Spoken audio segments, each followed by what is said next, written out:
February 2018. I stood at a secret construction site on North Korea's eastern coast, the Maritime Tourism Zone project, directly ordered by the supreme leadership. I was Kong Min-chol, chief engineer of this massive operation. Don't forget to subscribe and like. It helps share this story with more people. I was from Pyongyang, graduated from Kim Il-sung University's architecture program.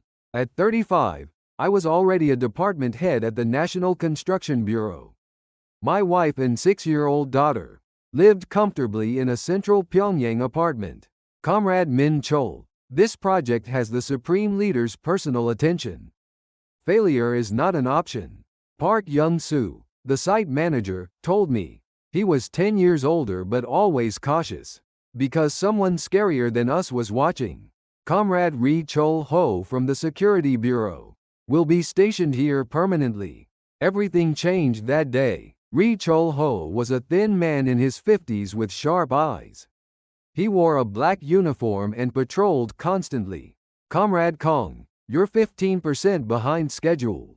Explain. The materials supply isn't smooth, especially the rebar and cement quality. Quality? What matters now is speed, not quality. We must complete Phase 1 by April 15th, Day of the Sun. This is an order. I felt something was going wrong, but I had to stay silent. His eyes held a warning. Construction became frantic. Day and night, workers poured in. Most were forcibly mobilized from various regions, working with bare hands and no proper equipment. One night, Kim Sun-hee, a 26-year-old nurse, approached me with bloodshot eyes. Comrade Chief, 3 people collapsed today. 1 lost 2 fingers. We don't have proper medical equipment. Keep your voice down, Comrade Sun-hee. All we can do is our best. Quietly. Accidents happened daily. People got hurt daily, but nothing appeared in official records. Mid-March 2018, problems worsened. Over half the delivered cement was defective. Only 60% of required strength. Same with rebar. Most was substandard recycled steel. Young-soo, we can't use these materials. For a 15-story building, we need minimum safety standards. I know, Min-chol. But what can we do? We use what comes down. And, haven't you noticed Comrade Ri's eyes? Park Young-soo was terrified. We all were. Opposing the system was suicide. March 27, 4:20 a.m. I'll never forget that day. Concrete pouring was underway on Building B's 3rd floor. About 40 workers were inside the formwork. Then I heard it, a dull thud like the ground shaking. Then screams. Dozens of screams erupting at once. I ran out frantically. Building B's 3rd and 4th floors had collapsed. The formwork couldn't bear the weight. 40 workers were trapped under pouring concrete and rebar. Rescue! Get the rescue team, now! I shouted. Workers rushed in, clearing debris with hands, shovels, pipes. Whatever they could grab. Someone's here. Still breathing. Over here too. Help quickly. Nurse Kim Sun-hee pulled out victims covered in blood. But as time passed, fewer survivors emerged. Around 6 a.m., Ri Chol-ho appeared. His face was pale but his voice cold. Comrade Kong, Comrade Park. My office. Now, in the office, Ri hung up the phone and looked at us. Orders from Pyongyang. Rescue operations until noon only. After that, resume construction. What? Over 20 people are still in the debris. Comrade Kong, lower your voice. This isn't my decision. It's orders from above. Don't you see how little time remains until Day of the Sun? Park Young-soo asked with a trembling voice. Then, what happens to those people? Concrete starts hardening after 12 hours. 5 hours have passed. Face reality. It took seconds to understand. They wanted us to bury them alive. We can't. That's murder. When I shouted, Ri slammed the desk. Comrade Kong Min-chol, pull yourself together. I know where your family lives. Chongkwon Street Building 15, Unit 302, right? Your pretty daughter attends kindergarten?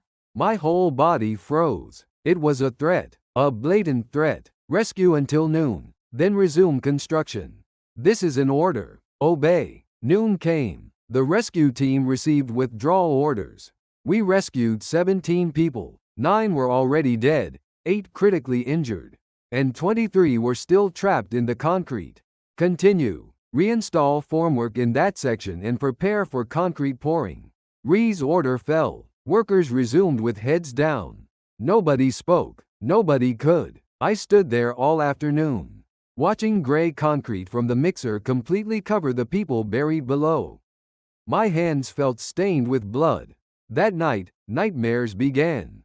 People reaching from concrete, voices calling my name, struggling for breath. A week later, Sun Hee slipped me a note.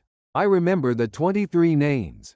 Someone must know someday. I put that note deep in my pocket and decided I had to leave, escape this hell. I planned carefully. During April's Day of the Sun celebrations, when all control focused on Pyongyang, I created a pretext to visit border area contractors. April 13th, I called home for the last time. Honey, I'm too busy to come home for Day of the Sun.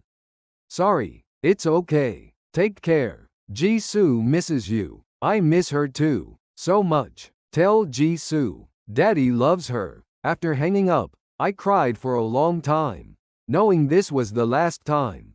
April 15th dawn, I left the site, passed checkpoints with official travel documents, hitched a truck ride to the border region. Near the border, I met a broker, a man in his mid-40s. I didn't ask his name. You have money? Here. Good. Tonight 11 p.m. We leave from upstream. Never look back. 11 p.m. 5 of us gathered, all with desperate eyes. We descended mountain paths to the riverbank. Those lights beyond are China. Once in the water, no sound. Patrols pass by. The moment I entered the ice-cold water, my whole body felt paralyzed.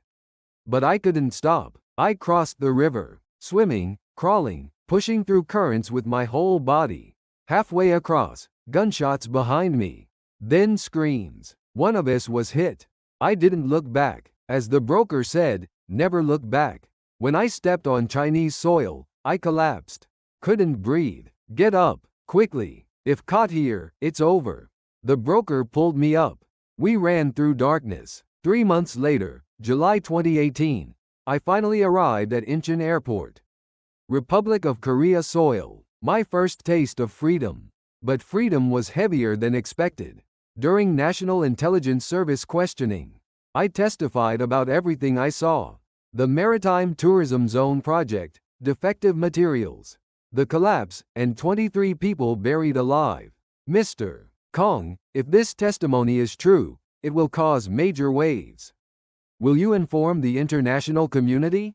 We must. They died nameless. Someone must remember. October 2018, my testimony was released through international human rights organizations. Materials were submitted to the UN Commission of Inquiry on Human Rights in North Korea. The price was harsh. November 2018, 4 months after arriving in Korea, I heard news.